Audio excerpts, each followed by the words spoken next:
Hall, and I'm an up-and-coming rising star jazz artist. One of the things that I love doing on my spare time, just playing. You know, I love jazz. It's a part of me. It's a real big part of me.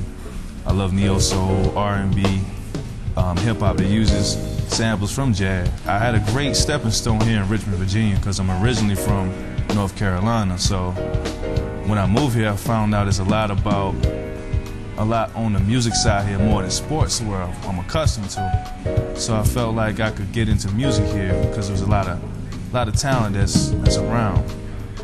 So one of the things I was doing was searching for a jazz spot, and I came across Emilio's. It's a real strong jazz spot that it changed names from time to time, but a lot of the best musicians from the city and out of town goes through Emilio's. So I fell in love with the place the first night I went, and the guy who hosted, his name is Ralph Branch. We call him Doc, but he hosted and he bring up new musicians to get exposure from the school and colleges in the near area. So I seen him one day outside of Emilio's, outside of the music scene, and I asked him, I stopped him, I said, hey, I said, how can I get inside, you know, how can I do this thing, do this music thing, you know? And he stopped me and he said, you need to do a lot of things to prepare yourself to get yourself ready for it. But he also said, you might want to have a good job along the side with playing the music, because a lot of the times when you're doing music like this, you're doing it for the love of it, not really for the aspect of money. I studied classical at the very basic level, and then I found a jazz trainer. It was kind of hard. It was like they're all in the closet. You know, you're searching around. They're not like they're blasting it all over the city. There's plenty of classical training, but not a lot of jazz training. So I got up with some jazz musicians who would train me, and then I'd take the both of those trainings, and I would do both until the point where I got to I just want to do strictly jazz. And from that point on, I just kept rolling with it. And from there, I got to Jazz Academy. And from there, I just kept going, and I found musicians that was just, you know, great on another level, just like to the next level. It's like God left breadcrumbs for me to follow. And eventually, you know, I kept bouncing from private lesson teacher to private lesson teacher, and to the point where it was time for me to just eventually just get out and get the exposure and experience. Going back to Emilio's, after I got the exposure and the experience, it really helped my level to grow. So I've musically grown with Emilio's, and I really thank the guy who hosted it, Doc, for telling me all the steps to get the way to get to play. It was always one of my goals and dreams to play at this spot. Went to school over at downtown campus of Richmond of J. Sergeant Reynolds, and met some people. Started beginning gigging around town.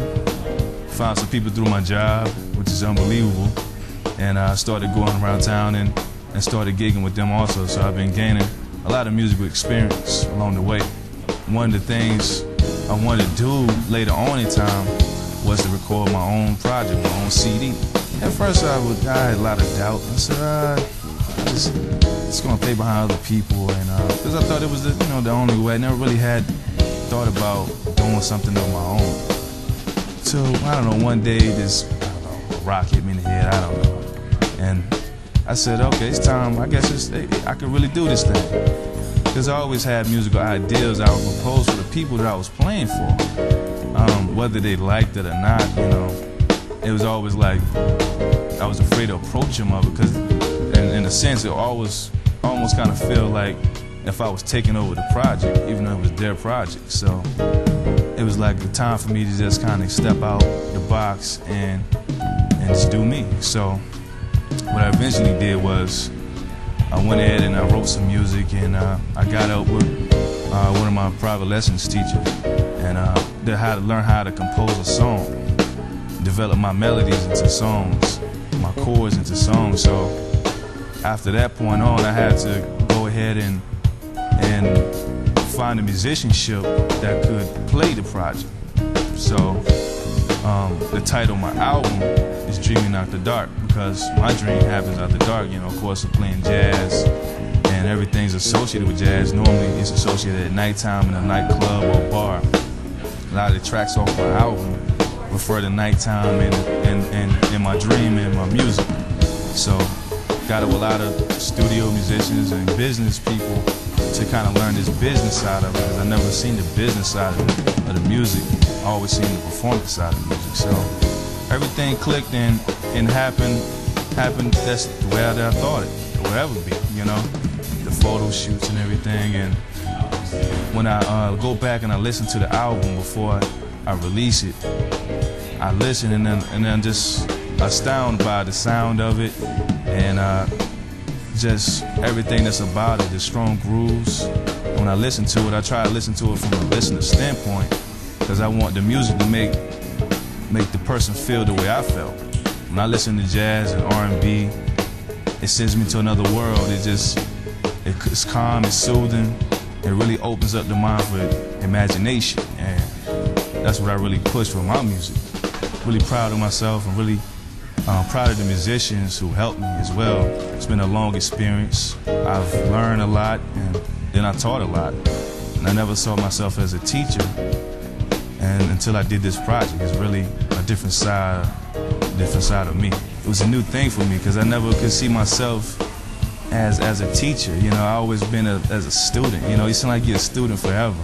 Once you're a student, and it's like you're always in that mode. So the point of the day when it's like you're teaching, it's like you're grown. It's like you graduate from a child to a grown-up.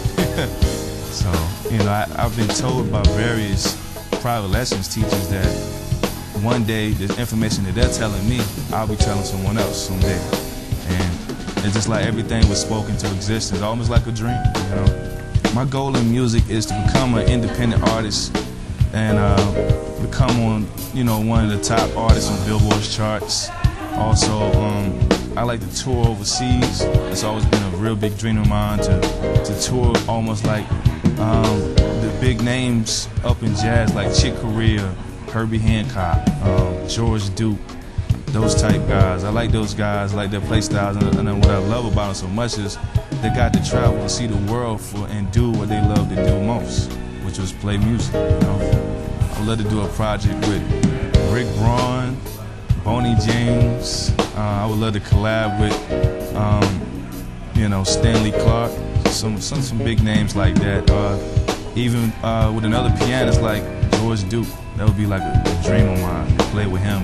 I think a lot of people, like my mother, I think everybody that's inspirational in my life that I came across, and that's pretty much almost everybody who gave me advice, because I hold it so dear to me that later on it's like I found that little advice and applied it to my life somewhere at some point in my life, so it set things straight.